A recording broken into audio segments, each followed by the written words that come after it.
шестой подготовительный ритуал. Так, это мы уже через полтора года усилий, да, добрались таки до шестого подготовительного ритуала. Чуть меньше. Donc après peut-être un peu plus d'un an, nous sommes enfin arrivés à la 6e pratique préliminaire. Забрежил свет в конце туннеля. Voilà la lumière au bout du tunnel.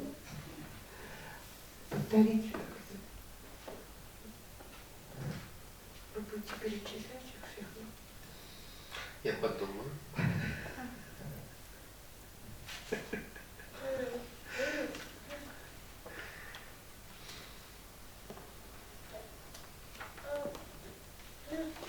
Восток.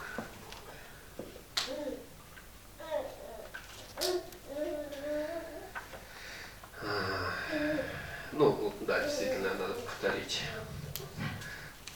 Огласить весь список 6. То есть у нас получается первое — это очищение помещения или уборка в помещении и размещение на алтаре образов пробужденных тела, речи и ума. Второе действие — это приготовление чистых подношений, чистых как бы в физическом, так и в моральном плане. Опять же, красивая остановка этих подношений. Третье действие — это когда мы, расположившись на удобном сидении, в 8-ричной позе или 7-ричной позе вайрачаны, с особым добродетельным настроем ума, принимаем прибежище, зарождаем бодхичитту и как бы занимаемся дальнейшими практиками. Четвертое — это призывание поля заслуг. Пятое — 7-членная молитва или 7-частный ритуал и подношение мандалы. И, собственно, шестое. Если можно сказать, что вот эти 5 действий, они нас как бы подводят к тому, чтобы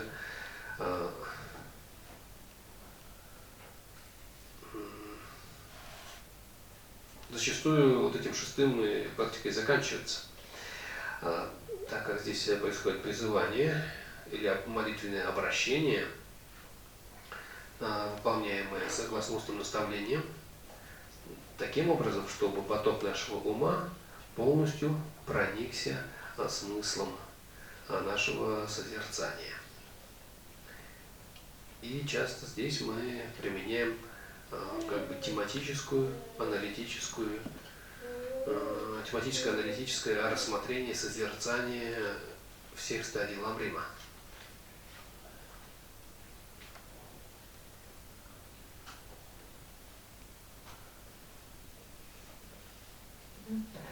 Donc, simplement pour rappel, si vous vous souvenez, donc, parmi les 6 pratiques préparatoires, nous avons tout d'abord la première qui consiste à nettoyer la pièce où on médite et puis à installer les supports du corps, de la parole et de l'esprit de Bouddha.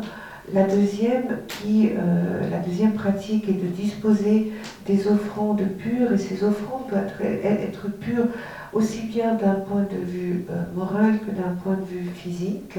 Et il faut aussi faire attention à ce que ces offrandes soient joliment disposées. La troisième des pratiques préparatoires, il s'agit de s'asseoir dans la position convenable, qui peut être la position à 7 ou 8 points. Et puis, avec une attitude mentale vertueuse, il s'agira de prendre refuge et d'engendrer l'esprit d'éveil. Après, il faudra visualiser et inviter le champ d'accumulation. Au cours de la 5e, il s'agira de réciter la prière à 7 branches et de faire l'offrande du mandala. Et en fait, toutes ces 5 pratiques préparatoires nous amènent à la 6e pratique. Et cette 6e pratique, elle consiste dans le fait d'adresser les invocations, les prières, et puis tout cela selon les instructions.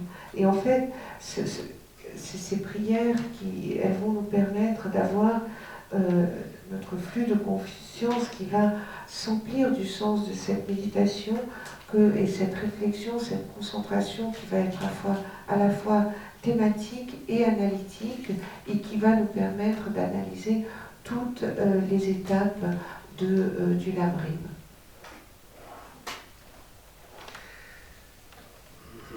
Так, шестой подготовительный ритуал – это призывание, выполняемое согласно устным наставлениям, с тем, чтобы поток нашего ума совершенно проникся смыслом следующей медитации или следующего созерцания. Следующего за этой практикой, за подготовительными действиями. Donc, la 7e pratique préparatoire, donc, il s'agit d'adresser les invocations qui vont être réalisées selon les instructions orales, et ceci afin que le flux de votre conscience soit complètement rempli par le sens de votre méditation.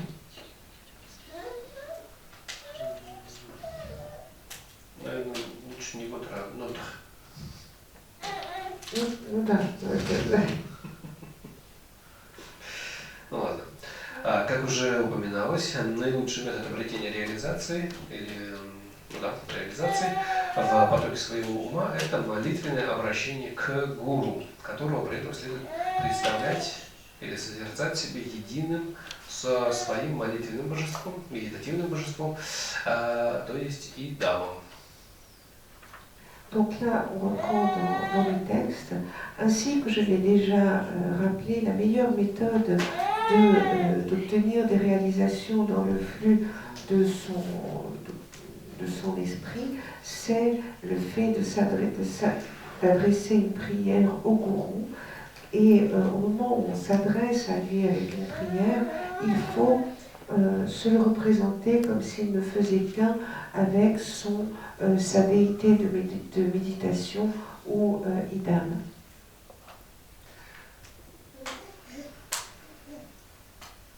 Обычно мы визуализируем, что наш современный учитель, Йосиф Далай-лама, предстает перед нами в облике ламы Цунгкапы,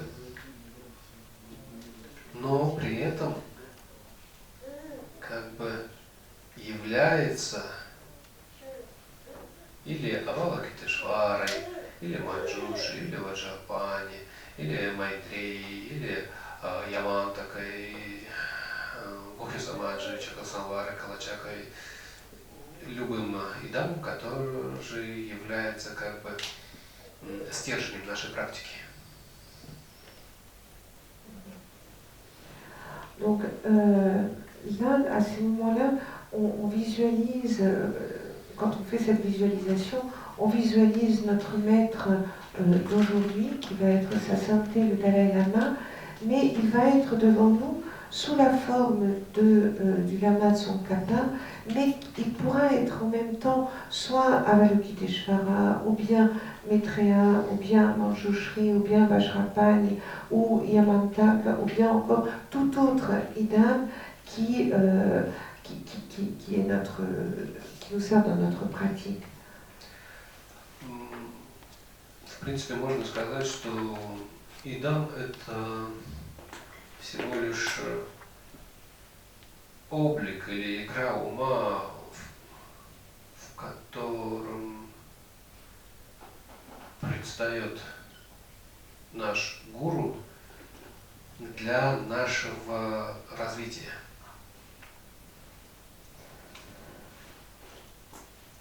En fait, on peut dire quelque part que l'idam, c'est une représentation que l'on se fait avec le jeu de notre esprit sous la forme d'un gourou, mais qui, en fait, il est là sous cette apparence pour nous aider dans notre développement. духовный опыт и опытные постижения, возникающие в потоке нашего ума на основе даруемой ими нам силы благословений,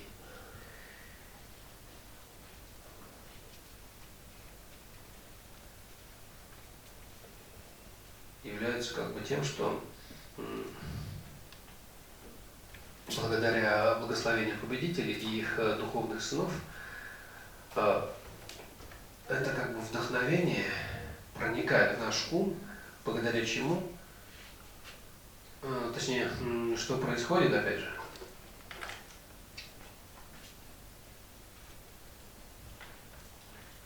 благодаря тому, что мы совершаем какие-то ритуальные действия, может быть. Для себя в целом мы совершаем вот эти как бы ритуалы почитания образа учителя, который мы, опять же, визуализируем перед собой, делаем ему какие-то подношения, обращаемся к нему с различными просьбами, молитвами, просим даровать его как бы, это, благословение, вдохновение. И все это служит тому, что это вдохновение или это благословение проявляется в нас. Но каким образом оно проявляется? Это не просто как бы избавление от каких-то болезней, устранение каких-то проблем в нашей жизни. Главное благословение, которое мы получаем, это изменение нашего ума. Вот эти опытные переживания. И это не просто ощущение чего-то, это конкретное изменение нашего ума. Donc là, on reprend dans le texte avec des commentaires de la Madeleine. Donc cette expérience spirituelle et les réalisations qui vont arriver, qui vont surgir dans le flux de notre esprit, de notre conscience, sur la base des bénédictions que l'on va recevoir avec la force de...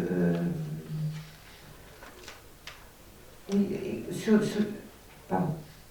Donc ça, c'est cette expérience spirituelle et ces réalisations vont surgir dans notre esprit sur la base des bénédictions qu'on va recevoir et les bénédictions que l'on reçoit aussi des victorieux et de leurs fils spirituels qui vont entrer dans notre esprit, et ceci grâce à nos demandes et à nos prières. Et en fait, là c'est le commentaire, c'est grâce à ces bénédictions qui vont entrer dans notre esprit, comme on l'a dit. Et ceci, c'est grâce au rituel que l'on va faire. C'est grâce à la manière dont on va s'adresser à notre Maître, avec respect, les offrandes que l'on va faire, les prières que l'on va formuler, et ça va faire que toute cette bénédiction, ces bénédictions vont entrer en nous, mais quel va être le résultat?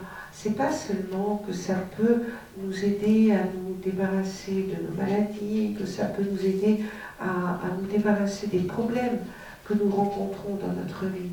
Le plus important changement, c'est qui va arriver grâce à ces bénédictions, c'est les changements qui vont apparaître dans notre esprit. Et c'est vraiment ça qui est le plus important. Например, если мы сидим в комнате, где плотно закрыты ставни,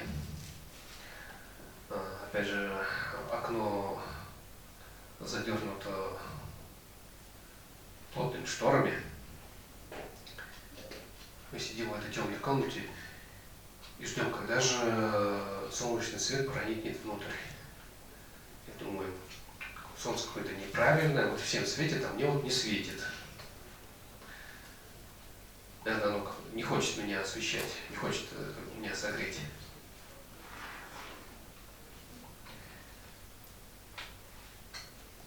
солнце, оно как бы светит постоянно. Ну, я имею в виду днем.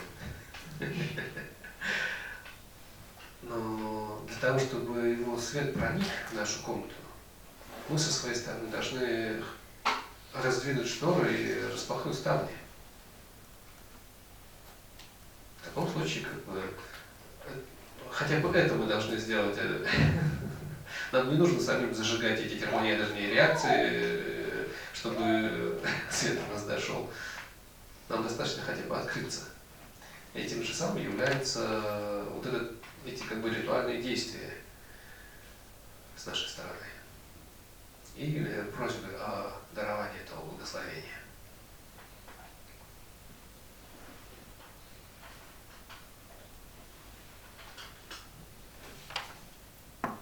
Par exemple, si vous êtes assis dans une pièce et que dans cette pièce tous les volets sont fermés et que cette pièce aux fenêtres elle a des rideaux qui sont extrêmement épais, et si vous êtes là assis dans cette pièce à attendre que les rayons du soleil viennent vous éclairer et que vous êtes toujours assis dans cette pièce, les volets fermés, rideaux tirés, et vous vous dites, mais c'est pas juste, pourquoi est-ce que les rayons du soleil n'entrent pas dans la pièce dans laquelle je me trouve?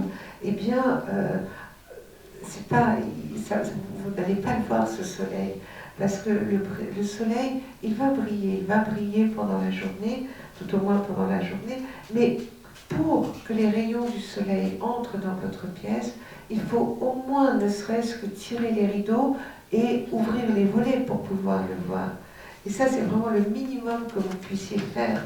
Et c'est de la même façon qu'il faut que vous puissiez vous ouvrir cette ouverture, vous allez l'atteindre en effectuant les rituels et en adressant les prières pour recevoir les bénédictions. Так, тут дальше вроде бы Павонка приводит молитвенное обращение к учителям религии преемственности Ламрима.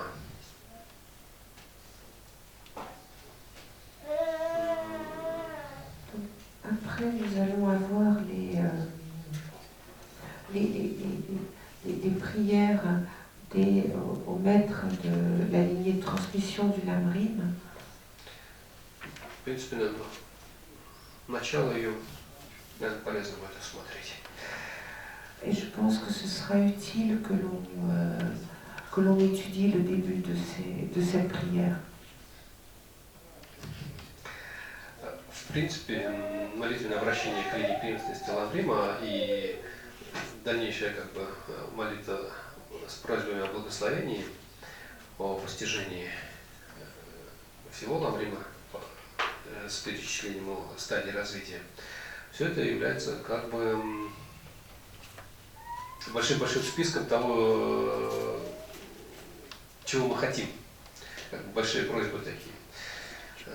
Сначала это собственное обращение, то есть когда вот мы пишем вот это письмо «Дорогой Дед Мороз», или кто там вот это, Санта-Клаус. Вот я вот так-то хороший, но иногда были ошибки, но я хороший. И вот я хочу того, сего, этого, первого, второго, третьего и так далее. И тут длинный список, чего мы хотим. Et en fait, dans ces invocations aux maîtres de la lignée de transmission du Lamrim, c'est quelque part, il faut le voir aussi comme une description de la liste de nos prières. Et cette liste, ces invocations, c'est un petit peu comme quand on écrit au Père Noël, quand on dit Cher Père Noël, pour Noël, j'aimerais, et puis on fait toute la liste des cadeaux qu'on aimerait recevoir. Так,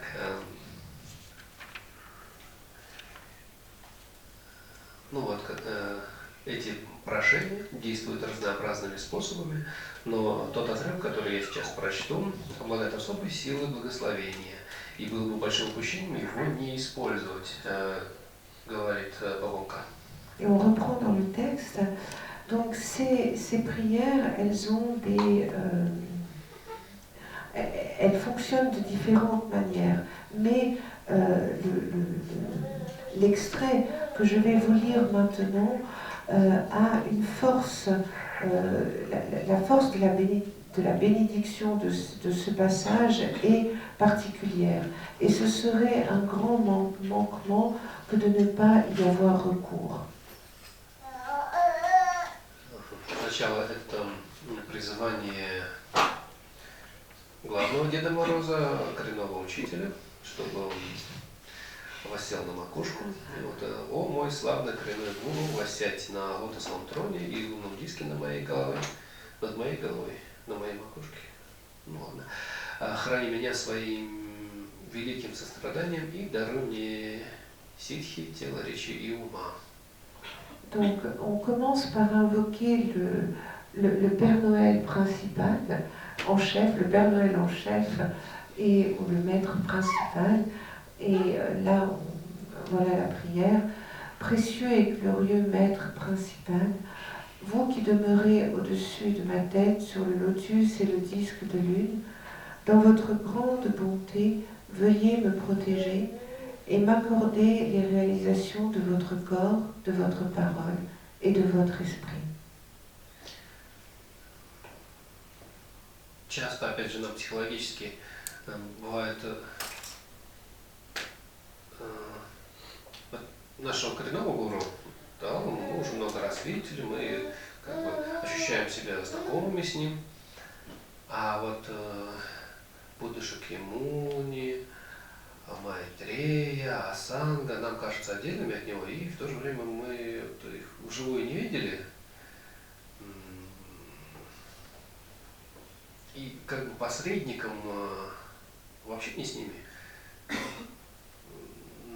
нам вот легче, когда этим посредником выступает Далай-лама. Мы как бы через него выражаем свои просьбы. А с Дедом Морозом так кто посредником? Там нет посредника, да? Нет, например. А не эльфы там читают или кто? Кто читает письма? Ah, ну да, там эти... Гномики. Да, гномики. Donc, et souvent, c'est vrai que notre maître racine, ça va être Sa Sainteté le Dalai Lama. Et c'est facile pour nous de se le représenter parce qu'on le connaît, on le voit. Alors que le Bouddha Shakyamuni, Asanga, Maitreya, d'autres, ils sont moins proches parce qu'on les a pas vus en vrai. Et donc, on les a pas vus vivants. C'est pour ça que d'avoir Sa Sainteté qui nous sert d'intermédiaire, ça nous aide. C'est un petit peu comme l'a maintenant dit. Le Père Noël, on s'adresse directement, mais on a tous les lutins qui lisent les lettres.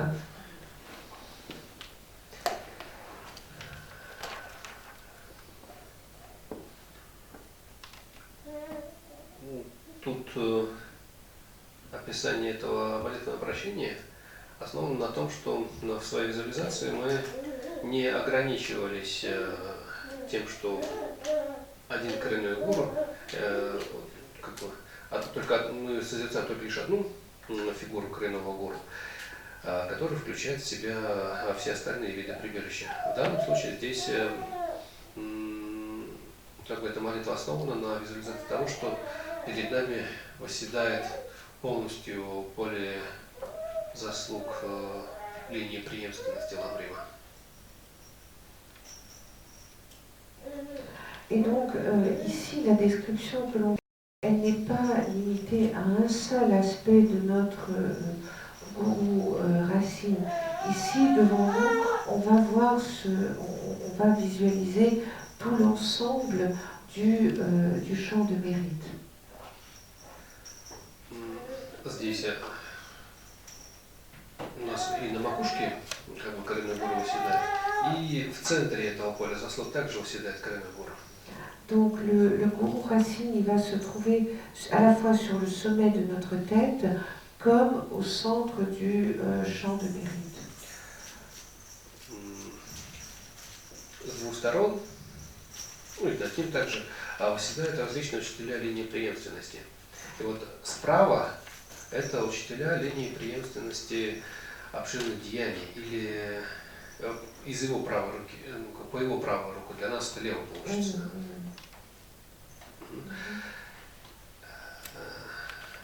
Там учителя линии преемственности обширных деяний или методы, можно сказать. Il y a une niveau prawa. Его право. Voilà. Donc ici, dans le champ mérite, vous allez avoir le gourou Racine au centre et à sa droite, et pour vous, à votre gauche, vous aurez toute la lignée tous les maîtres de la lignée de la vaste conduite. У нас это вот как основная фигура Будды Шакьямуни, и справа от него Будда Майтрея. Это вот как бы главный по части линии обширных деяний. А слева от Будды Шакьямуни это Манджушри. Он как бы главный по линии глубинного воззрения. Donc, vous aurez au centre, vous aurez le Bouddha Shakyamuni à sa... У нас здесь в крае. Et donc, à sa droite, vous avez le maître de la lignée de la vaste conduite Maitreya, qui se trouve à sa droite, et à sa gauche, vous aurez le maître de la lignée de la vue profonde, qui est Manjushri. И таким же образом мы созерцаем и перед собой также вот коренной гуру, или он в облике Будды Шакьямуни, или у него в сердце Будды Шакьямуни, по его правую руку Майтрея, и дальше будет перечислено, какие еще учителя.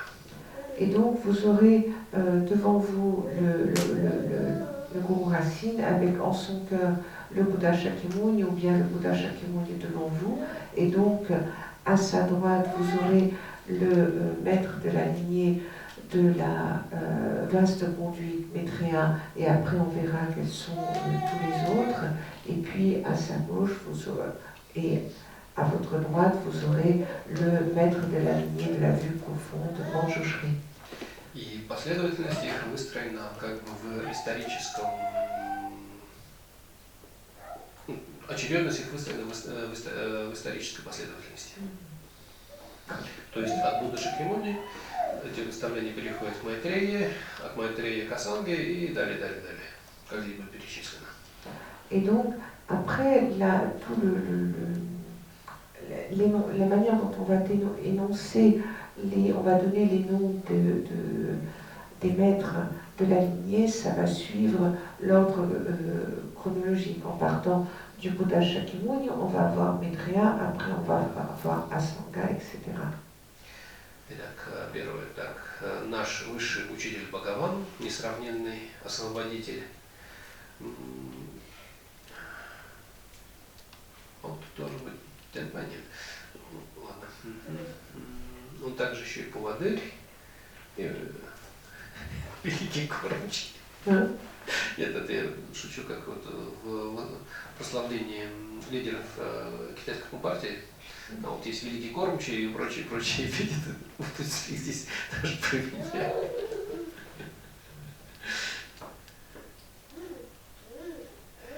Наш высший учитель Бхагаван, несравненный освободитель. Далее, следующий. И вот Будда Бхагаван, он находится в центре. Вот, собственно, теперь на правую сторону переходит, по его правую руку. Непобедимый Майтрея, непобедимый это одно из его имен.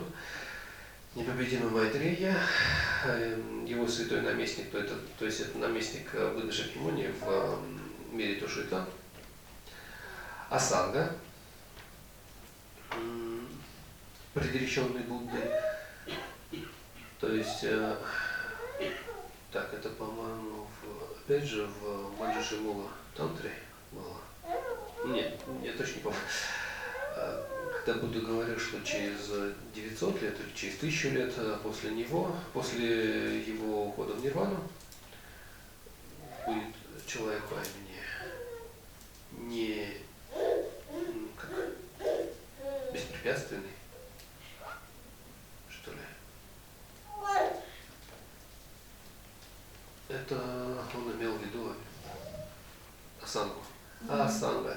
есть тот, кто без препятствий может подвигаться. Асанга, привлеченный Буддой, он получил наставление от Майтреи непосредственно. И это как бы следующая строчка, это обобщение, то есть к Будде и к вам, двум бодхисаттвам, то есть Майтрея и Асанга, я обращаюсь с молитвой. Четырехстишие. Donc là, on commence cette invocation au maître de la lignée de la vaste conduite et qui est guide sans égal et celui qui nous libère, le maître Bhagavan, le noble et l'invincible Maitreya, parfait successeur du Bouddha, Asanga dont la venue fut prophétisée par le victorieux, ô Bouddha Bodhisattva, vous trois je vous invoque. Et le commentaire de Lama Tengon était que donc on a le Bouddha Shakyamuni, après on avait Maitreya l'invincible et Asanga. Asanga dont le Bouddha avait prédit dans un des tantras son arrivée, son apparition près de 1000 ans après que le Bouddha ait atteint le nirvana. Et donc Asanga, pourquoi il est invincible? Parce qu'il se déplace sans obstacle et lui-même a reçu les enseignements, les instructions directement de Maitreya. Хотя Майтрея уже неизмеримое время назад стал Буддой, но тем не менее он проявляется как бодхисаттва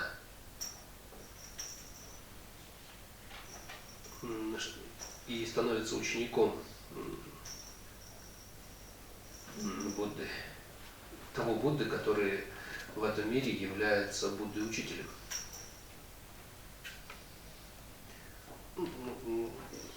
Сейчас лучше по нашему буддушкину скажем. То есть, хотя и Майтрея, и Манджуши, и Ваджрапани, и остальные из списка 8 ближних сыновей,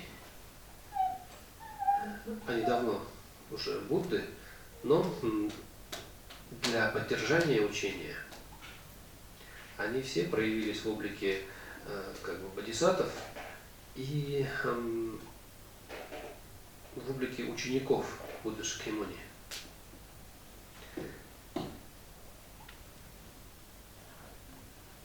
В этом смысле, то есть, ну ладно, здесь и Майтрея проявился как бодхисаттва, получал наставление от Будды Шакьямуни. И далее, в этом же облике бодхисаттвы, который получал наставление от Будды Шакьямуни, он передал эти наставления Асанге. Тут как бы соблюдение некоторой субординации происходит. Хотя Асанга и без тех наставлений, которые Будда Шакьямуни даровал в тот период, когда он исторически находился у нас на земле, обладал, то есть не Асанга, Майтрея, хотя и обладал этими знаниями, хотя Майтрея обладал всеми теми знаниями, которые Будда Шакьямуни передавал, но в данное время, в данную эпоху, на данной земле пребывает учение Будды Шакьямуни. Именно Будда Шакьямуни для данного времени и данного места является Буддой-учителем. То есть все учения должны происходить от него, от Будды Шакьямуни.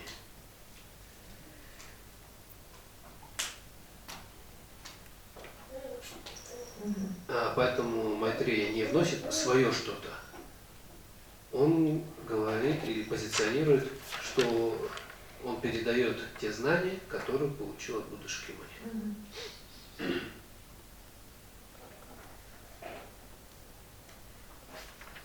Et alors bien sûr, Maitreya, ça fait très longtemps qu'il était déjà devenu Bouddha, mais il apparaît, et comme on le voit dans la prière, sous une forme de bodhisattva, et devient le disciple du Bouddha Shakyamuni, qui est lui le maître de l'enseignement dans ce monde-ci.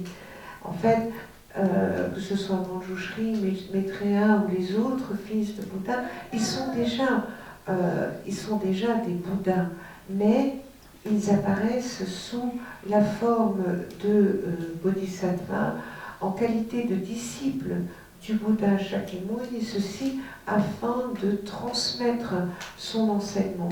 En fait, c'est comme s'il y avait une certaine forme de subordination.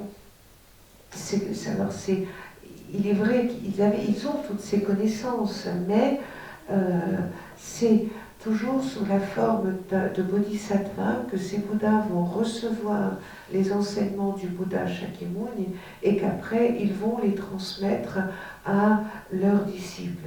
Donc par exemple, Maitreya qui va recevoir les enseignements du Bouddha Shakyamuni qui va lui-même les transmettre après sous la forme d'un bodhisattva à Asanga. Et pourquoi? C'est parce que à cette époque, aujourd'hui, le Bouddha maître qui transmet les enseignements, c'est le Bouddha Shakyamuni dans notre époque.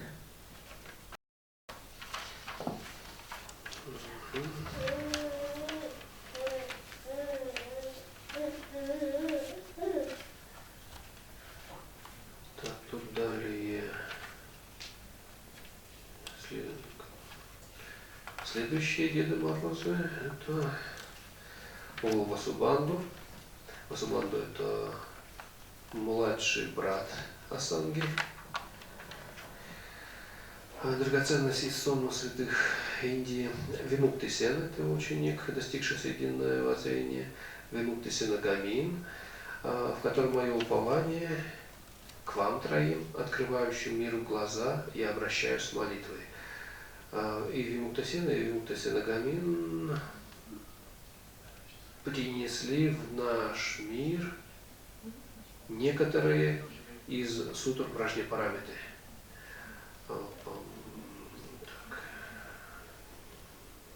Один 10-тысячный, один 18-тысячный, что ли, я точно не помню, какие именно.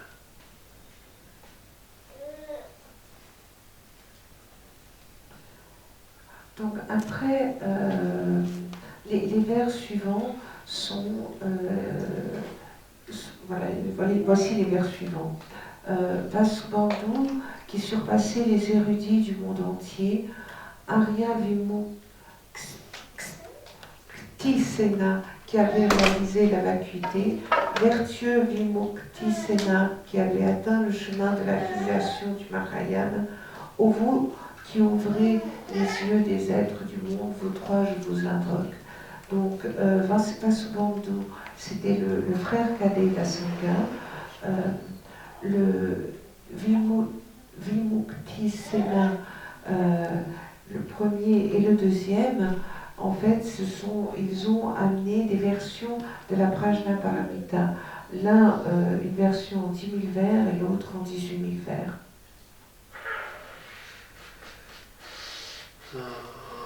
Паранасена, Винитасена, Вайрачана, как бы идут имена учителей, к которым обращаемся с мольбой. Доходим до Харибхадри.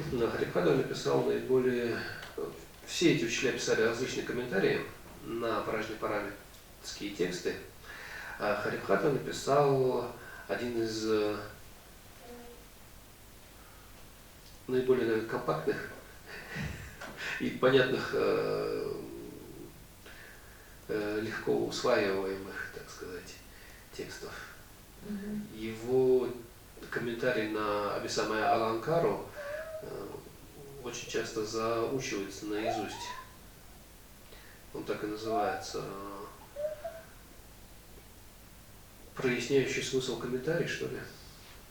Наверное, можно перевести.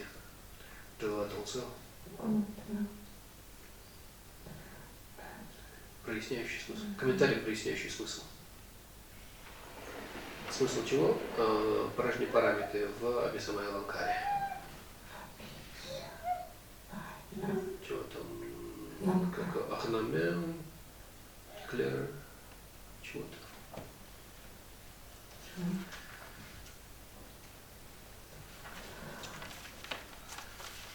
Украшение есть растяжение.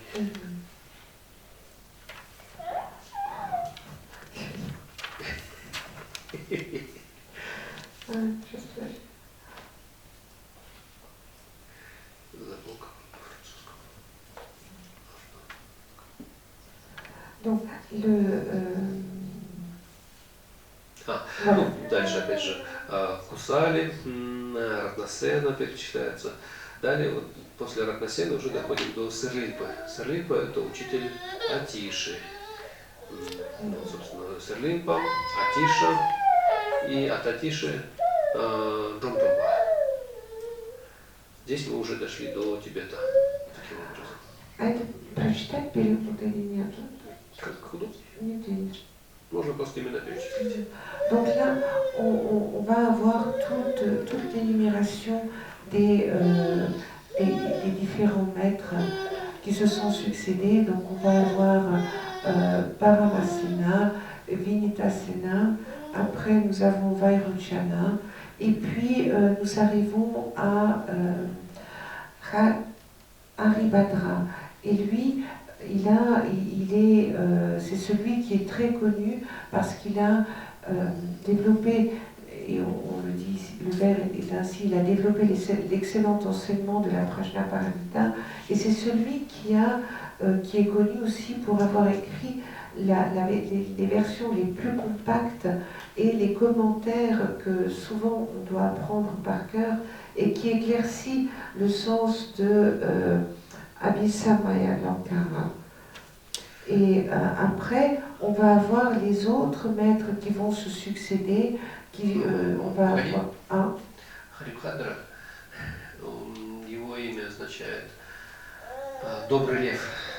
Et le nom de Haribhadra signifie le gentil lion. Вот довольно странная легенда о том, как он получил это имя. Et il y a une légende assez étrange sur la manière dont on lui a donné ce nom.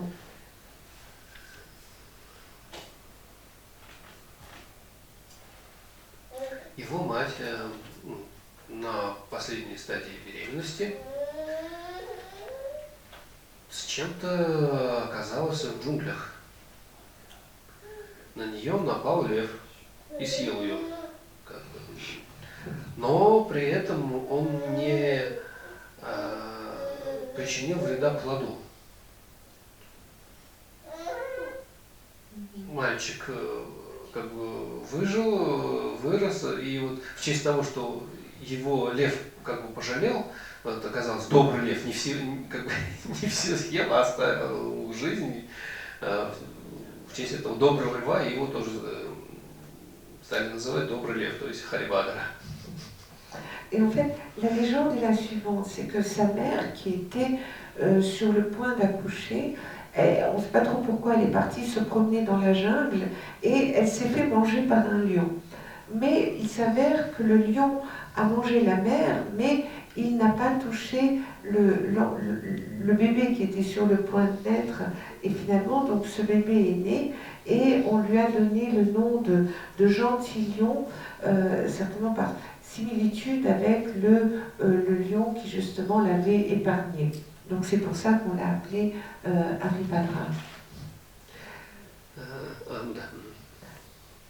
Et donc après, on a, si on continue dans la lignée, on a Kusali, après on a Ratnasena, et puis on arrive à Serlimpa, puis Atisha et Dromteompa. Et c'est là qu'on a ce passage finalement avec Dromteompa, on arrive au Tibet. Мы много раз уже говорили, что Серлимпа это значит человек с острова Суматра.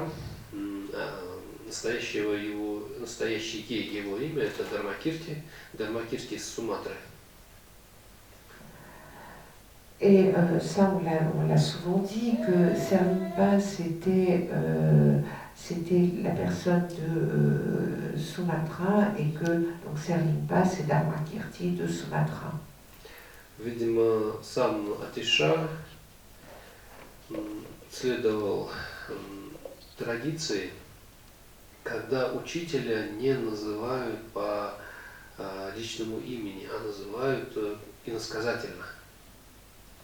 И, видимо, он сам в речи всегда использовал как бы великий суматранец, что иногда такое ощущение складывается, что это его имя личное, суматранец, а настоящее имя осталось неизвестным. Et en fait, ici, c'est que Atisha, il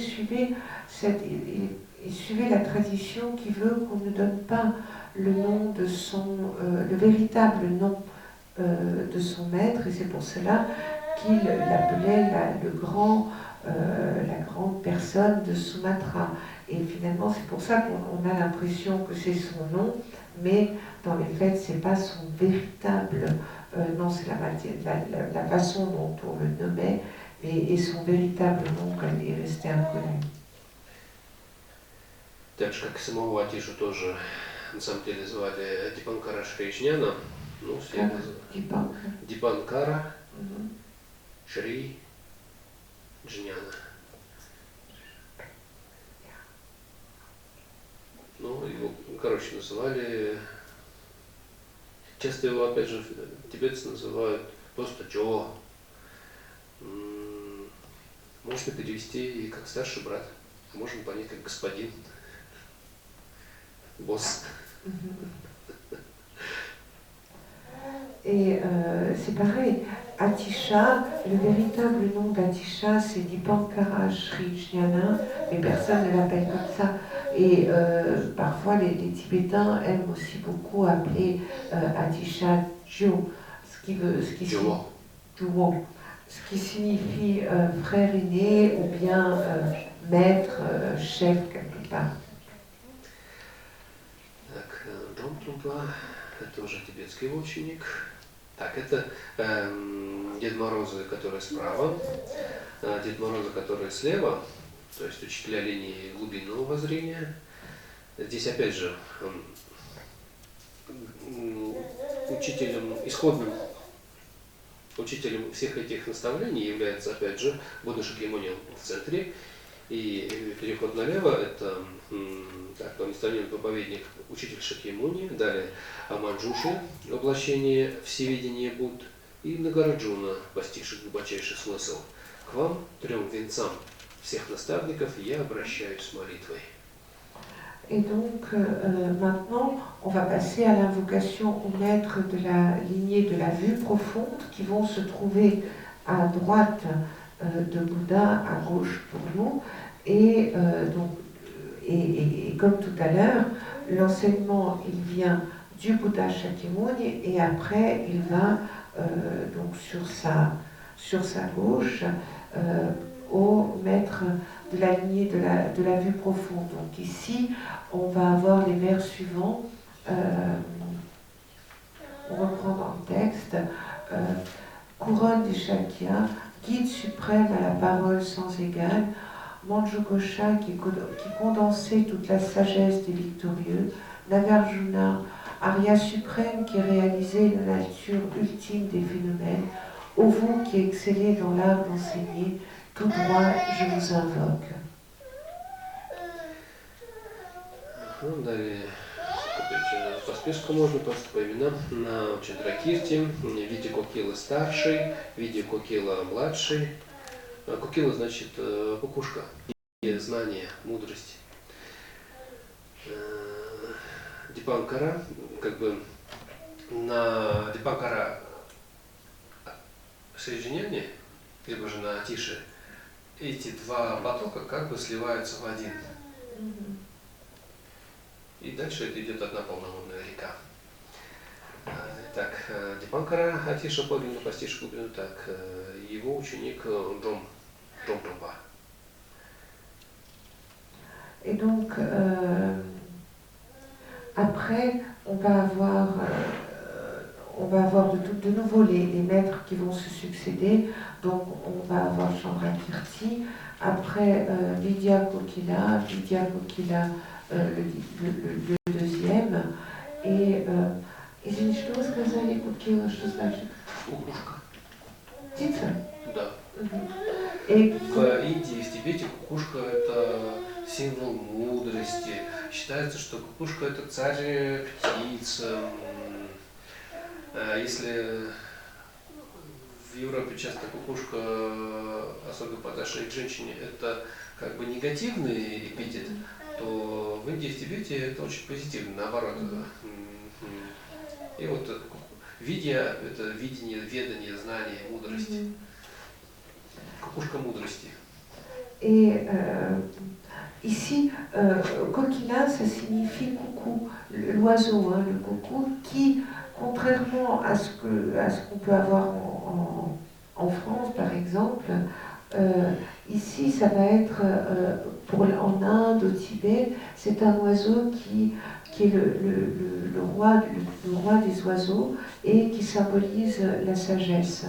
Donc, on va avoir Vidya Kokila, le disciple principal, le deuxième fils du victorieux, et après on arrive à Dipankara qui est Atisha, et on va avoir après Drompeompa. Donc ici, les deux lignées, celle de la vaste conduite et de la vue profonde, se rejoignent.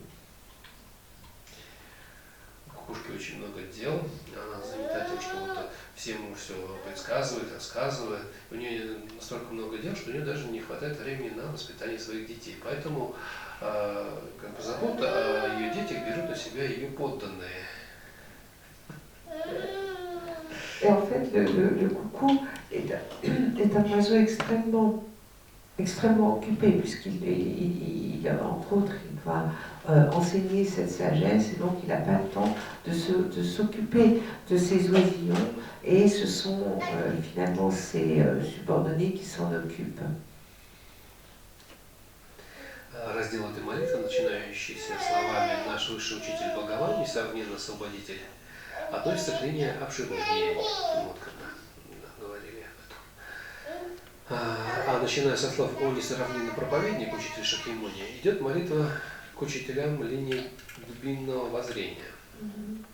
Оба раздела начинаются призыванием нашего учителя Будды, Шакьямуни, основателя обеих линий. Et donc, ici, слова «несравненный проповедник», то есть, ну да, как бы несравненный из тех, кто говорит, рассказывает, высший из тех, наверное, относится к Сиддхарте, Будде в юности, то есть к тому периоду жизни, когда он учил доктрине взаимозависимого возникновения.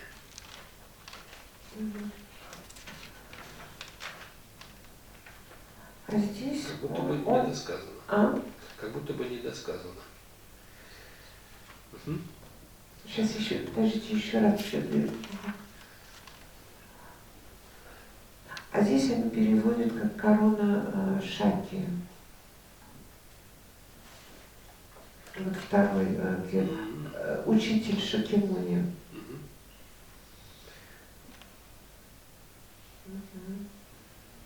Венец из рода Шакьев. Да. Ну, так там Махавадаме Тибаша Кито. Ну, Шакито это значит, да, как венец или как урожай получается. То, что самое лучшее из этого вышло, из рода Шакьев. Но эпитет того, что это Махавадаме, ну, то есть Махавадаме значит несравненно из тех, кто говорит, несравненно говоритель. Проповедник. Да. Должны присутствовать. Да, это есть, что у уж у него несравненная речь. Ага, вот Да, это вот вот. это да, что он такой вождь, высший вождь с несравненной речью и венец из рода Шакья. Мгм. Тоже можно. Это мысль. Donc en fait, ici on a dans le premier vers de l'invocation au maître de la lignée de la vaste conduite, tout comme dans celle au maître de la lignée de la vue profonde, on aura toujours on s'adresse tout d'abord au Bouddha Shakyamuni, puisque dans l'un des cas ça commence par les paroles guides sans égal, maître Bhagavan, et dans le deuxième, et là, la Matengon est vérifiée parce que la traduction russe et la traduction française diffèrent un petit peu dans les mots, mais dans le sens se rejoignent, et il vérifie avec la version tibétaine. Donc là, dans la version française, on a couronne des Shakyas, dans le sens que c'est ce qui est le mieux, ce qui est sorti de meilleur des Shakyas, et guide suprême à la parole sans égal. Donc on fait référence dans un sens comme d'un côté comme de l'autre au Bouddha Shakyamuni. Если вам предстоит обратиться с прошением к чиновнику высокого ранга, вы постараетесь сделать это через посредника, имеющего с ним хорошие связи. Подобно этому и здесь визуализируйте, как от фигуры вашего коренного учителя, находящегося перед вами, отделяется его эманация и помещается над вашей головой. Он и ведет беседу с Буддами и их сынами от вашего имени. При этом учитель выглядит таким, каким вы знаете его в обычной жизни. При первом произнесении последней строки стиха «О мой славный коренной гуру», да, сиси тела речи ума, эманация вашего коренного учителя проявляется над вашей головой и вместе с вами произносит просьбу к полю заслуг. Затем при произнесении этого стиха во второй раз, там в конце оно произносится, от него как бы стекает поток очищающего нектара, и эманация гуру растворяется в вас. Donc là, on reprend dans le texte. Hein. Donc si vous devez vous adresser si vous avez une demande à faire à un haut fonctionnaire, eh bien vous allez essayer, vous ne le ferez pas directement, vous essayerez de le faire par un intermédiaire. Et un intermédiaire qui aura de bons contacts pour pouvoir arriver jusqu'à lui. Et de la même façon, ici, vous allez visualiser comme de l'image de votre gourou racine qui se trouve devant vous, eh bien, il va se détacher une émanation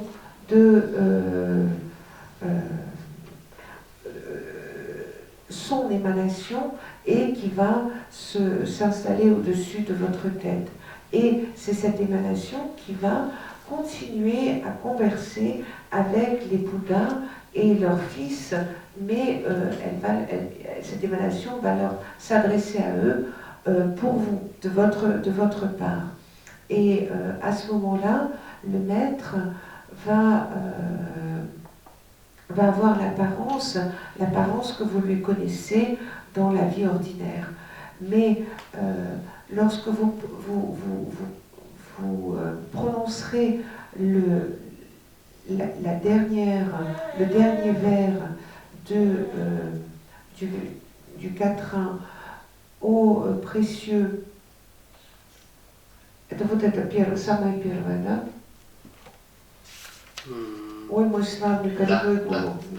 Donc, de tout premier quatrain, quand on invoque son maître principal, précieux et glorieux maître principal, vous qui demeurez au-dessus de ma tête sur le lotus et le disque sans lune, eh bien, à ce moment-là, l'émanation de votre maître racine va apparaître au-dessus de votre tête et avec vous va prononcer les prières adressées au champ de mérite. Ensuite, lorsque vous prononcerez ce vers, pour la deuxième fois, eh bien, un flux de nectar qui va purifiant va commencer à couler et l'émanation du gourou va se fondre en vous à ce moment-là.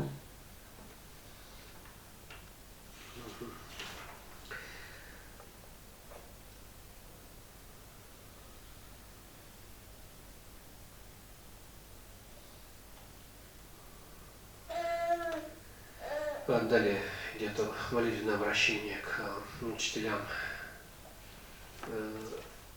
линии школы Кадам. В школе Кадам, опять же, было 3 линии преемственности. Это Кадам Шумбауэр, Кадам Менахба, Кадам Лабримба.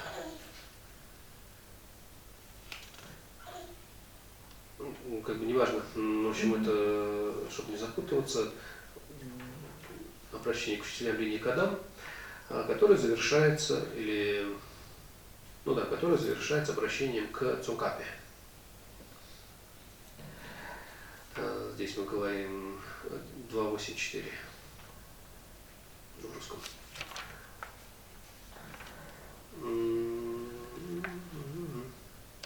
Авалокитешвара, исполненный, все-таки безусловной любви. Манджуши, владыка незапятнанной мудрости, и Цонкапа, венец. Ну, тут и, наверное, не нужно. Цонкапа, венец мудрецов страны снегов. Склоняюсь к топам Лобсон Джапы. Donc, après, on va avoir les invocations au maître de la lignée des 3 lignées de Kadampa. Donc, this is three, donc, on va avoir tout d'abord la lignée des Kadampa de la voie progressive, Kadam Lamrimpa. Après, les Kadam sont Pava, et après la lignée. Shumpa, qui est la lignée des Kandapa des textes, et après la lignée des Kandapa des instructions, Kadam Menakpa. Et après on termine avec un quatrain qui est l'invocation au maître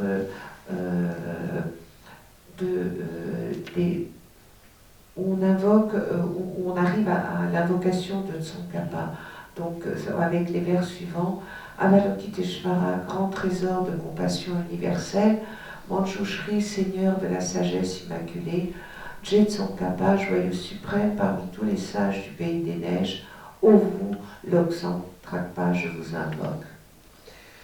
При визуализации поля заслуг мы представляем себе Майтрею и Манджуши в окружении учителей линии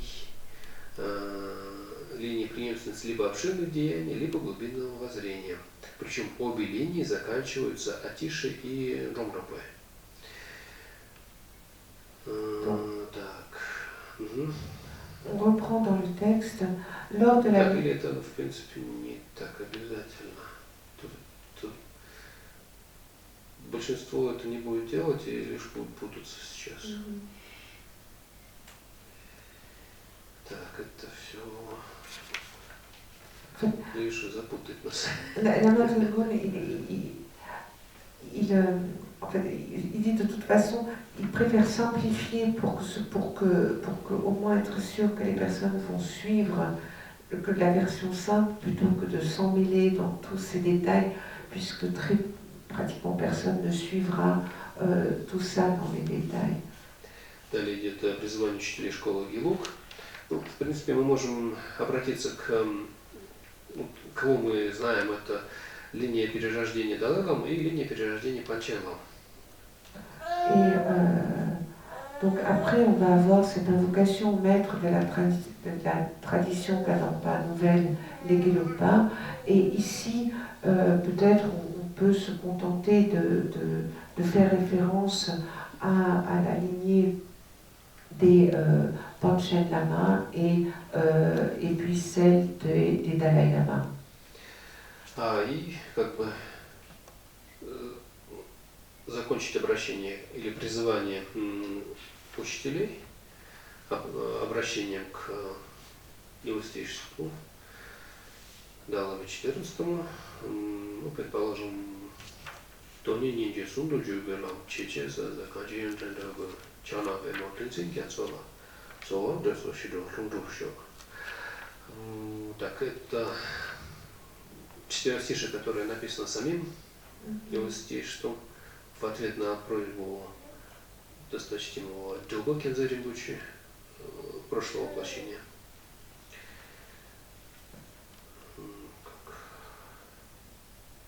Ну или какими-то любыми своими словами, если мы это делаем неформально.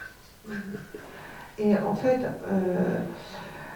on va terminer cette prière en invoquant sa sainteté, le Dalai Lama, le 14e. Donc on a un quatrain qui est cette prière du Dalai Lama qui a été écrite par lui-même. Et ou sinon, on peut le terminer d'une manière un petit peu que vient de citer Lama Tengpa, ou bien sinon, on peut le terminer en s'adressant à lui d'une manière beaucoup plus informelle, comme on le sent.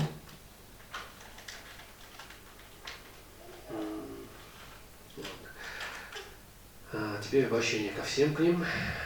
Вы очи, зрящие обширное собрание учений. Есть такое?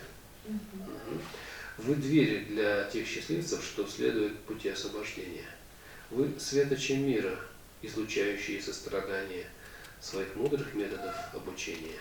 Ко всей линии духовных друзей и наставников я обращаюсь с молитвой. Et donc après, vous pouvez terminer en lisant la strophe suivante, en récitant la strophe suivante.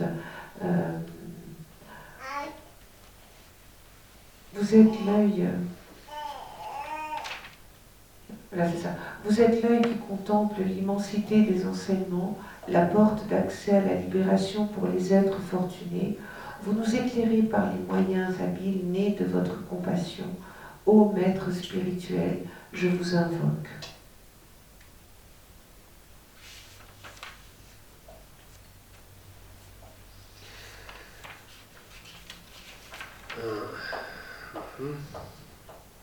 Это как бы молитвенное обращение. Теперь, как перечисление того, чего мы хотим.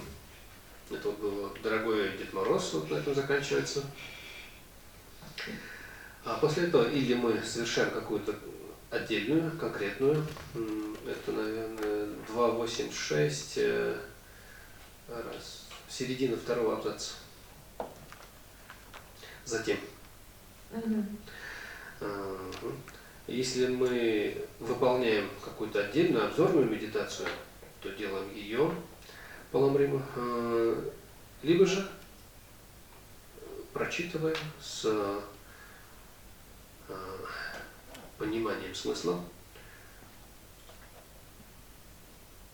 текст, который называется «Краткий ламрим», опять же, груда дарования благословений, но чаще всего называют по первым словам «Основа всех достоинств». Это текст, который написал Цункапаса. Le fondement de toutes les qualités. Donc après, une fois qu'on a... Donc ça c'est un petit peu... On est toujours dans notre liste du Père Noël, donc on s'est adressé au Père Noël, et maintenant on va avoir, après avoir s'être adressé à lui, on va avoir les différents types de méditation. Soit on va avoir la méditation sur la voie progressive de l'éveil que l'on fait, qui va être une grande méditation, ou bien sinon on peut aussi se baser sur le texte des fondements de toutes les qualités qui a été écrit composé par Jésus Kappa.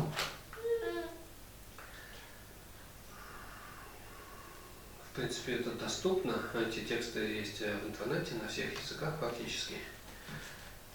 Et le fondement de toutes les qualités, on le trouve partout. Hein. Ce texte sur Internet, il est complètement accessible. И в этом году его святейшество дал опять же наставление о том, как следует их компоновать для как бы подчеркнутой практики развития нашего. Поэтому чуть-чуть приостановиться на этом месте можно, наверное. Et c'est vrai que ces textes sont une excellente base. Et cette année, Sa Sainteté le Dalai Lama a donné un enseignement sur justement comment mieux se baser sur ce texte, sur le fondement de toutes les qualités. Et on va s'arrêter là. Текст основания всех достоинств, основа всех благих достоинств. Здесь он начинается с... То есть там, можно сказать, перечисляются стадии Ламрима, и каждая четверостишая заканчивается словами о том, что мы просим Гуру благословить нас на то, чтобы мы смогли реализовать эту стадию. То есть внутри четверостишия идет описание этой стадии, а потом просьба о том, чтобы я вот это хочу, чтобы у меня в уме это было, потоки моего ума. Et en fait, le fondement de toutes les qualités, c'est un texte très court qui, dans chacun des versets, va énumérer et va décrire les différents stades du Lamrim et qui va se terminer par un vers dans lequel on va dire ce que l'on veut, c'est-à-dire qu'on va demander le gourou de nous donner la bénédiction pour pouvoir réaliser tel ou tel stade. То есть сначала там идет четверостишее о вверении себя благому наставнику. Donc au début on va avoir un quatrain qui fait que l'on va se confier au fait de se confier au maître. Размышления о свободе и благах, размышления о непостоянстве и смерти, о карме и результате. Это, опять же, прибежище, размышления, связанные с путем, который является, точнее, с отрезком пути, который является общим с малой личностью. Donc au début on va avoir toute cette réflexion sur les bienfaits, après on va avoir ceux sur l'impermanence et sur ces réflexions sur le karma qui sont ce qui est commun pour les êtres de petite envergure spirituelle.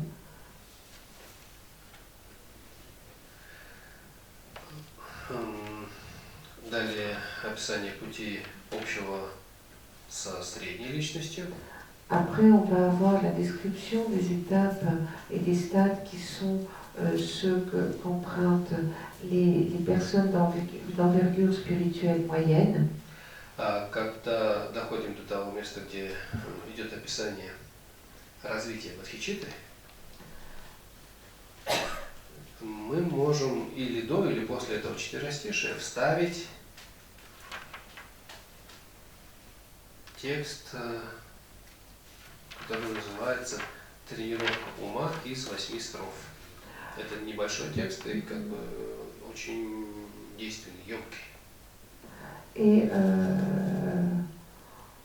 après, lorsqu'on arrive au verset qui traite du fait d'engendrer l'esprit d'éveil ou la bodhicitta, eh bien ici, on peut intégrer soit avant ce verset, soit après, l'entraînement de l'esprit en 8 strophes, qui est aussi un texte très, très bref.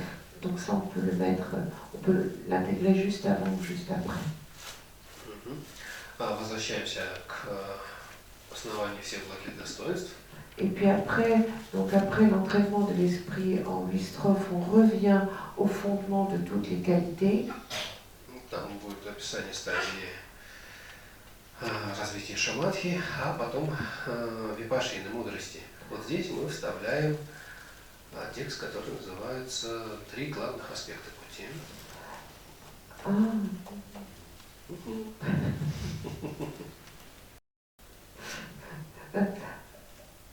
Donc après, on revient au texte où on va avoir les versets qui traitent du fondement du shamatha et puis du vipassana. Et là, il faut reprendre le texte qui sont les trois aspects de la voie.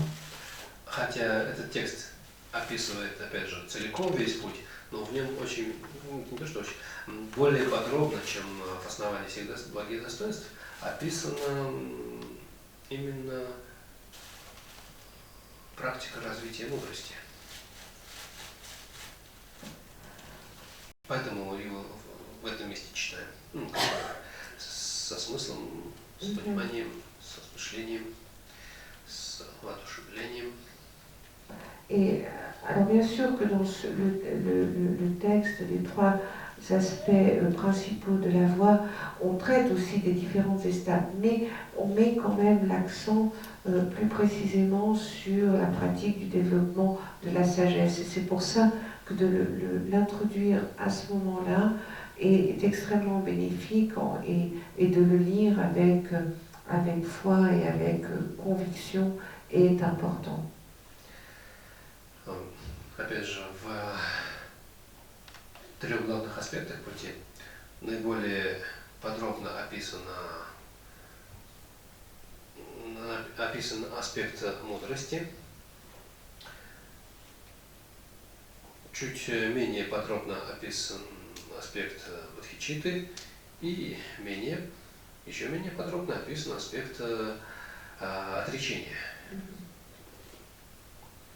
Alors, par exemple, dans les trois aspects principaux de la voie, c'est surtout l'aspect de la sagesse qui est décrit le plus en détail. Après, l'aspect de la bodhicitta va être décrit dans une moindre mesure et encore moins précisément sera décrit l'aspect du renoncement.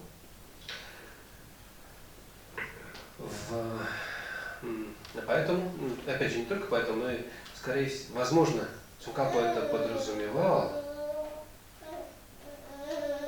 что мы должны это как бы найти. И вот его встреча дал нам это уже нам, так сказать, в разжеванном виде передает.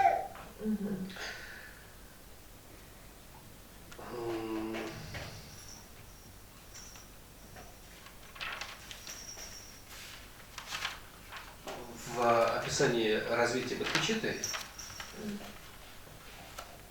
описывается, каким образом следует развить сострадание. Для этого то есть опять же описывается то положение, в котором находятся существа в сансаре. И этому посвящено даже 24-стишие. Мы в трех главных аспектах. Это все главных аспектов.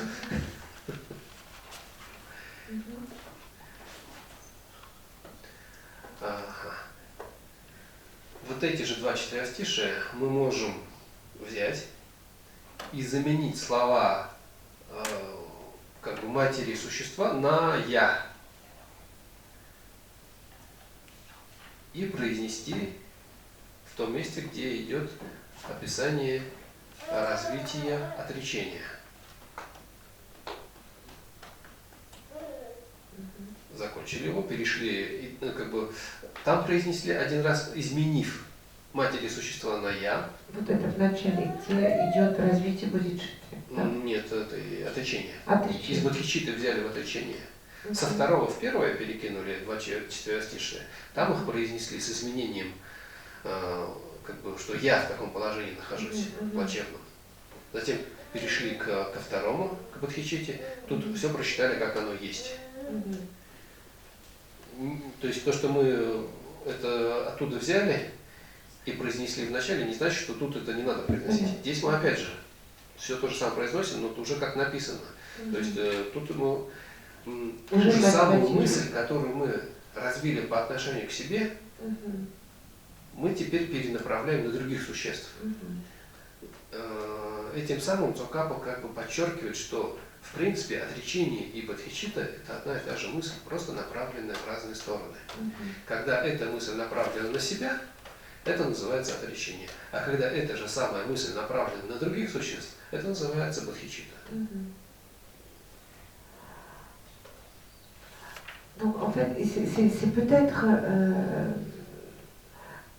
que Tsongkhapa avait déjà ça à l'esprit quand il a composé les trois principaux aspects de la voie, et c'est vrai que ça sentait le Dalai Lama dans cet enseignement, nous essaye aussi de nous expliquer, de faciliter notre compréhension de ce texte. Donc c'est vrai que ce que l'on veut, on veut développer dans les deux premiers versets, on parle de développer la bodhicitta. Et comment est-ce qu'on va développer cet esprit d'éveil? C'est au travers, en faisant naître cette compassion envers l'ensemble de tous les êtres. Et parce qu'on est pris de compassion pour les souffrances qu'ils ont, parce qu'ils sont pris dans le cycle du samsara. Donc, on a ces deux premiers versets où on traite du développement de la bodhicitta, et puis en faisant référence au fait que tous les êtres pourraient être nos mères. Et ce qu'il faut faire, c'est que finalement, si on lit une première fois ces versets en mettant à la place des mères, en mettant moi, on va développer ce sentiment de compassion envers soi-même. Et c'est ainsi que finalement, ça va nous amener au renoncement. Et la deuxième fois, on va lire les deux versets en les lisant tels qu'ils sont, avec la référence au fait que tous les êtres pourraient être nos mères. Et finalement, ce que veut nous faire comprendre Tsongkhapa, c'est que c'est les mêmes sentiments. Simplement, lorsqu'il s'agit lorsqu'on parle du renoncement, c'est que ce sentiment est tourné vers soi-même, alors que lorsque l'on parle de l'esprit d'éveil ou de la bodhicitta, c'est que ce même sentiment est tourné vers l'ensemble de tous les êtres.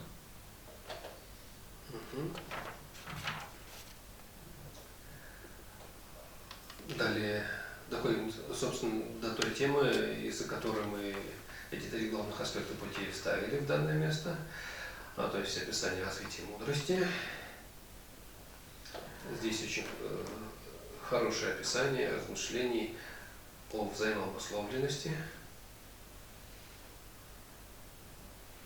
Donc, après, on arrive au passage du texte qui traite véritablement ce pourquoi on lisait ce texte, c'est-à-dire à savoir le développement de la sagesse, qui va commencer par décrire l'interdépendance. Donc, on va lire jusqu'à la fin ces trois aspects principaux de la voie. Опять же, в последнем четверостишее там Цукап обращается к его ученику, то есть Цуква Ноджапа, это был Агвантакпа, но он к нему обращается дитя. Иногда переводит сынок там, дитя мальчикам и девочкам подойдет. И хорошо, если мы почувствуем, что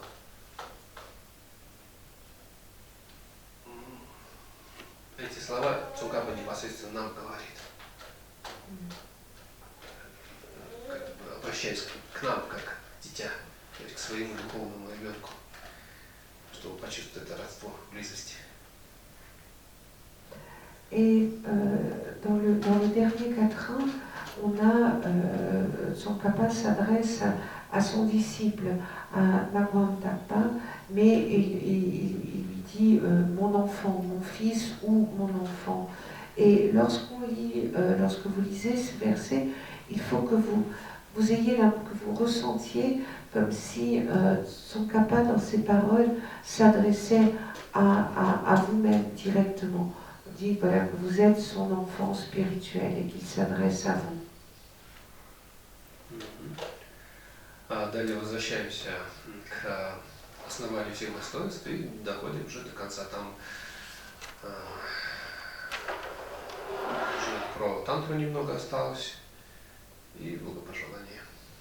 Et après, une fois que vous avez terminé donc, les trois principaux aspects de la voie, vous revenez au fondement de toutes les qualités et vous terminez où il y a encore un petit passage sur les tantras et puis les mérites. А затем приступаем к растворению поля заслуг. Et donc, après, on passe à... 286.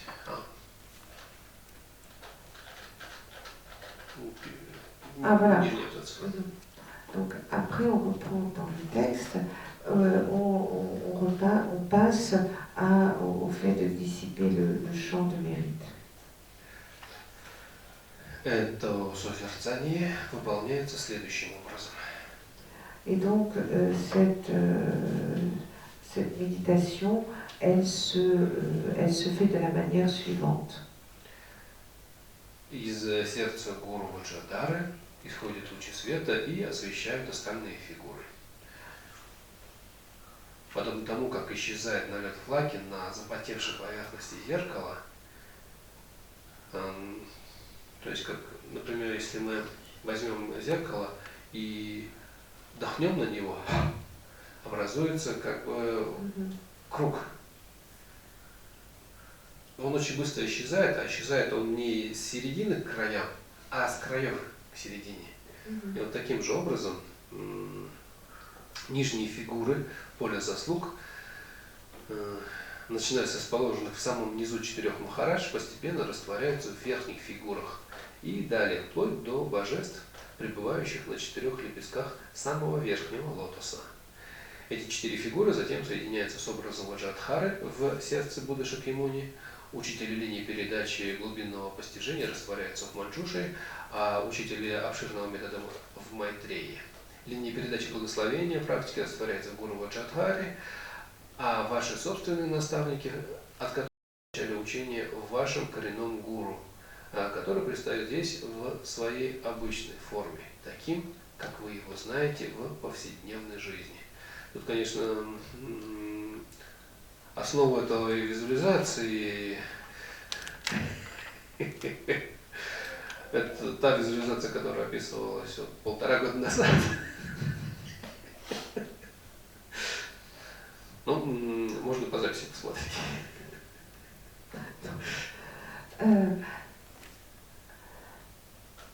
Donc, comment est-ce qu'on va dissiper on va terminer la visualisation, comment est-ce qu'on va la résorber? Donc, on reprend dans le texte, représentez-vous que du cœur du gourou Vajradhara, il y a des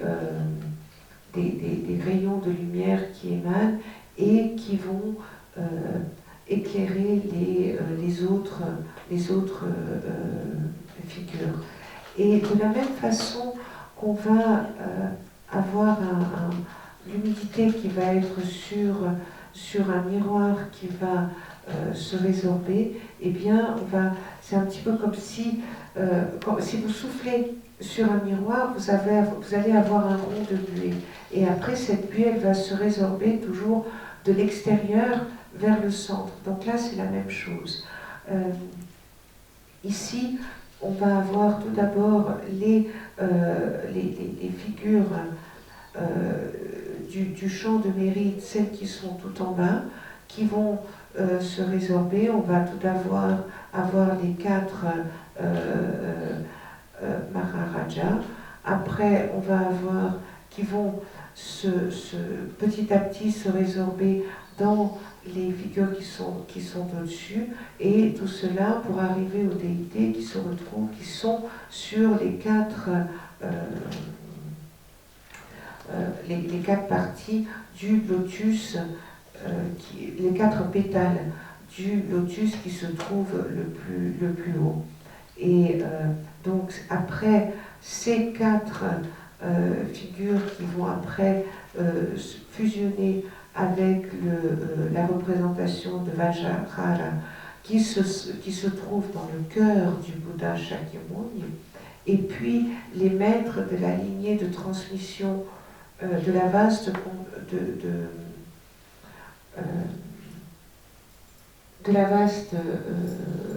conduite qui vont se résorber de la lignée profonde qui vont se résorber dans Manjushri, et celui de la vaste conduite dans Maitreya. Et après, toutes les lignes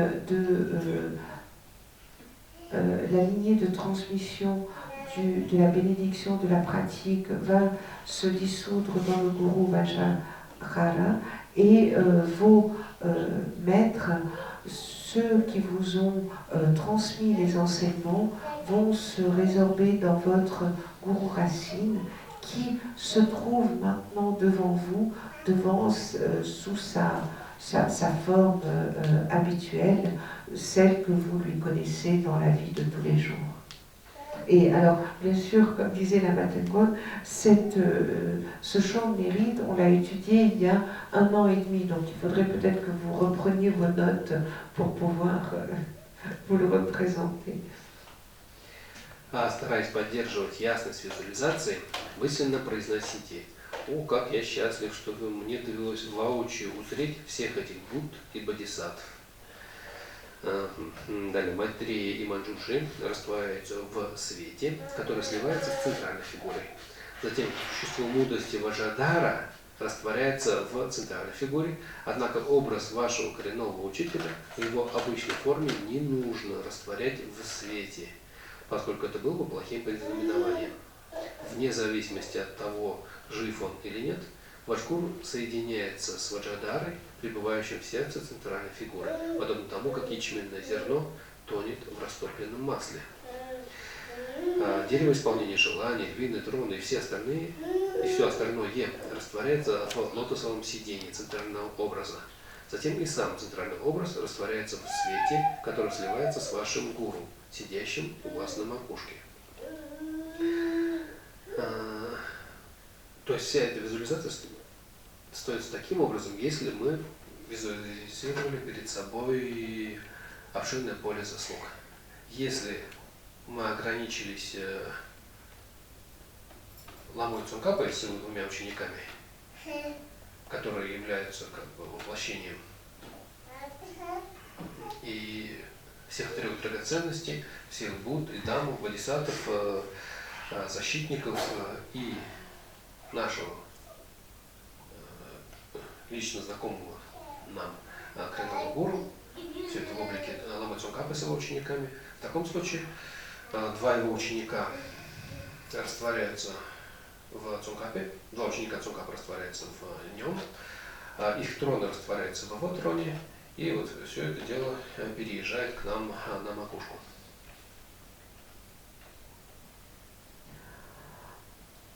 Donc,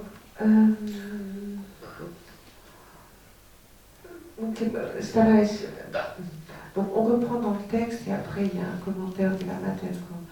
Donc vous essayez, en essayant de garder l'acuité de votre visualisation, prononcez dans votre tête « Oh, mais que je suis heureux, que j'ai eu la chance de voir tous ces Bouddhas et ces Bodhisattvas ». Maitreya et Manjushri vont se dissoudre dans la lumière qui va elle-même se résorber dans la figure centrale. Après, l'être de sagesse, Vajradhara, va se dissoudre dans la figure centrale.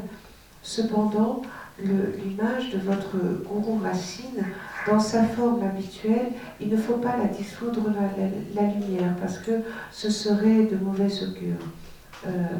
Et qu'il soit vivant ou pas, votre gourou va fusionner avec Vajradhara qui lui se trouve dans le cœur de la figure centrale et de la même façon que un grain d'orge peut fondre dans de l'huile chauffée.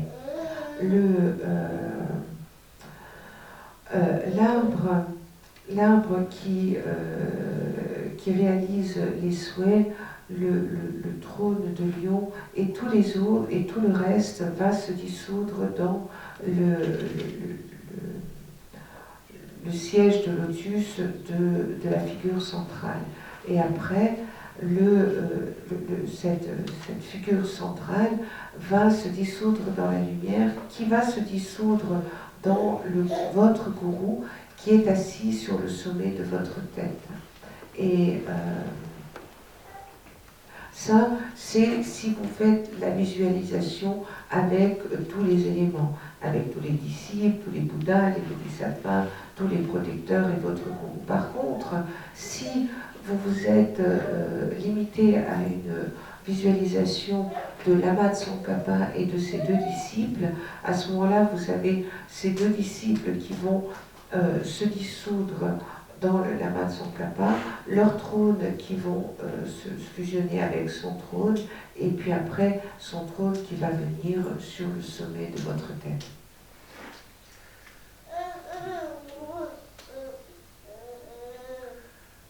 Далее, здесь Павонка нам советует, что далее визуализируйте, как ваш коренной учитель преобразуется в нашего учителя Будду Шакьямуни. Не обязательно делать, если мы визуализируем нашего, своего учителя, ну, скажем, его святейшество Далай-ламу в облике Ламы Цongkhapa, так он в этом облике и остается. В принципе, можно и в облике Будды Шакьямуни его на время увидеть в данном случае. И рассматривайте его как воплощение всех объектов прибежища. Сделайте ему подношение мандалы и прочтите краткую семичленную молитву. Ну, в принципе, это тоже можно опустить. Затем обратитесь с горячей молитвой исключительно к одному лишь своему собственному учителю. И здесь мы произносим как бы молитвенное обращение к нему. Вот, есть четверостишее молитвенного обращения к его святейшеству Далай-ламе и произносим его именную мантру, начитываем какое-то время. Произнося эту молитву и эти мантры, следует, опять к тексту возвращаюсь, обращать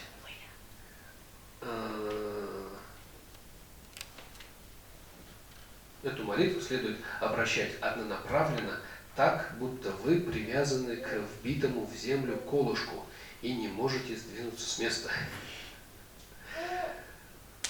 То есть в этом месте немножко напрячься надо. При этом не дайте проявиться чувству, что вы, может быть, появится чувство, что, может быть, лучше было бы обратиться с молитвой к кому-то еще.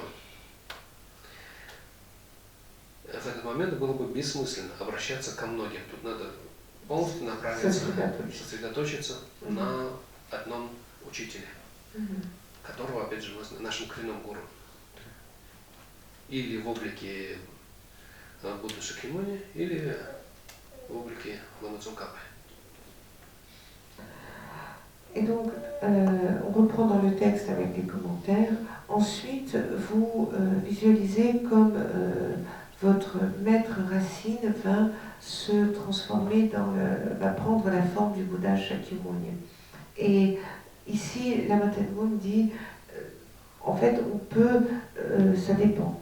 Vous pouvez aussi visualiser, on peut visualiser son maître, sa sainteté le Dalai Lama, sous la forme de son kappa. Et puis pour un temps, on peut visualiser le Bouddha Shakyamuni par exemple, mais on peut aussi garder la première visualisation.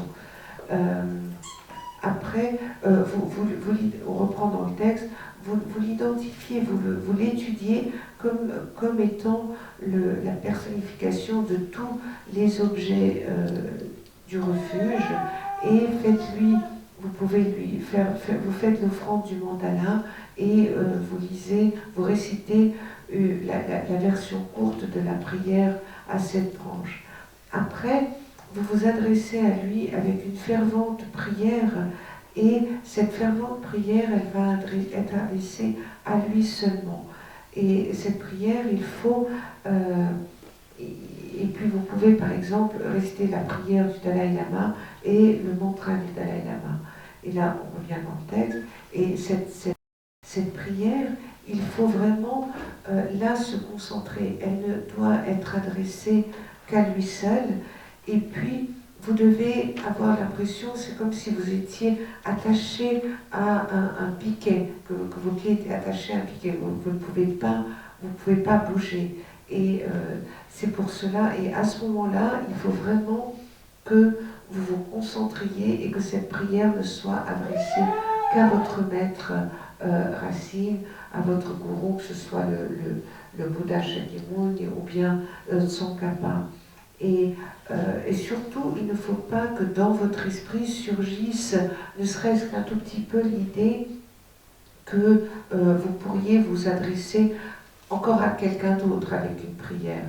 Et ça serait complètement dénué de sens que, à ce moment-là, de s'adresser à plusieurs déités.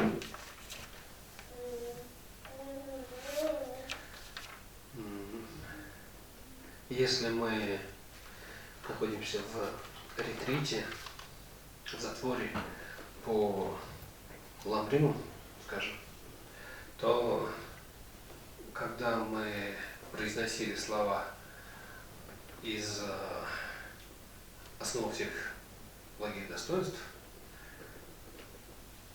то, предположим,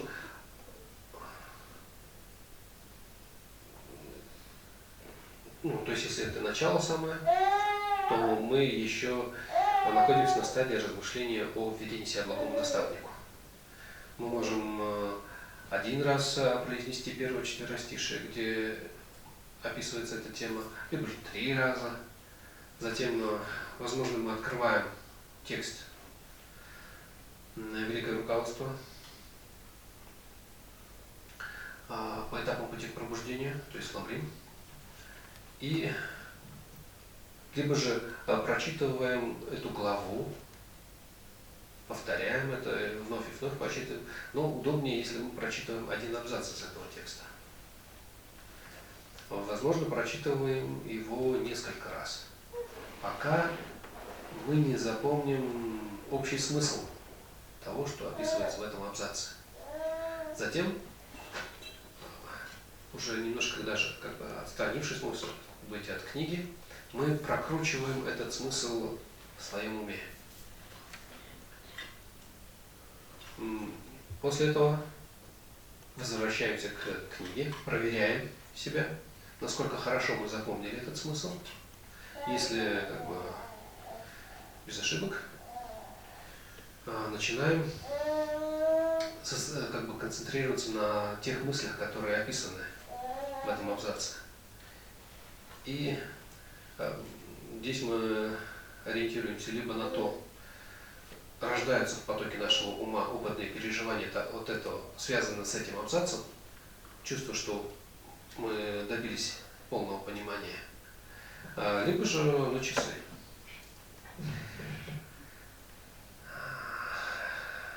Если мы чувствуем, что мы добились полного понимания, переходим к следующему абзацу и так постепенно завершаем эту тему.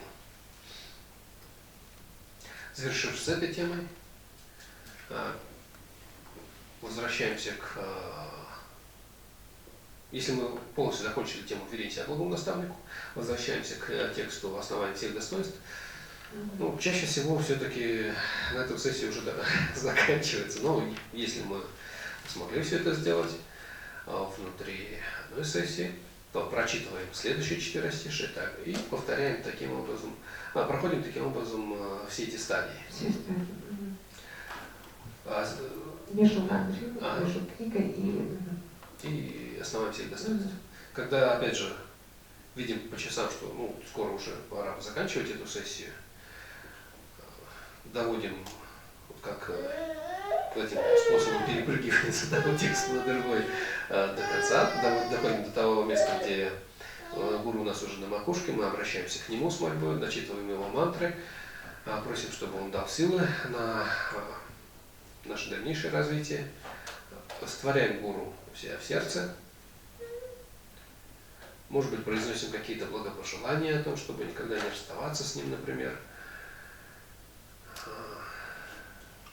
и сворачиваем сессию.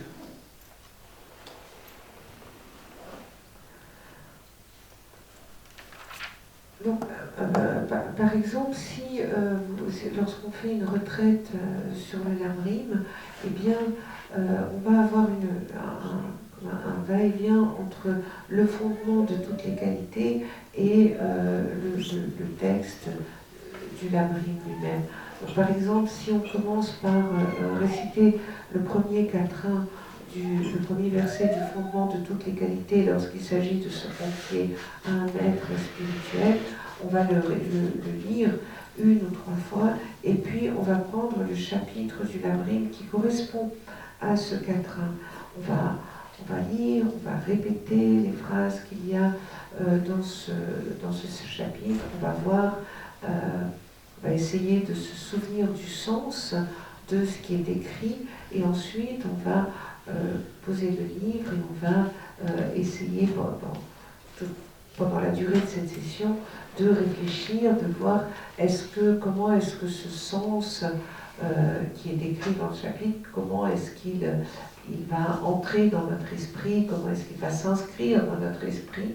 Et puis, après un certain temps, après avoir réfléchi au sens de ce qui est écrit, on va retourner, on va reprendre le livre et vérifier si notre réflexion est juste et si elle correspond à ce qui est écrit. Donc si c'est effectivement juste, eh bien on va retourner et reprendre le verset du fondement de toutes les qualités. Et puis si on n'a pas tout compris, il faudra retourner en arrière.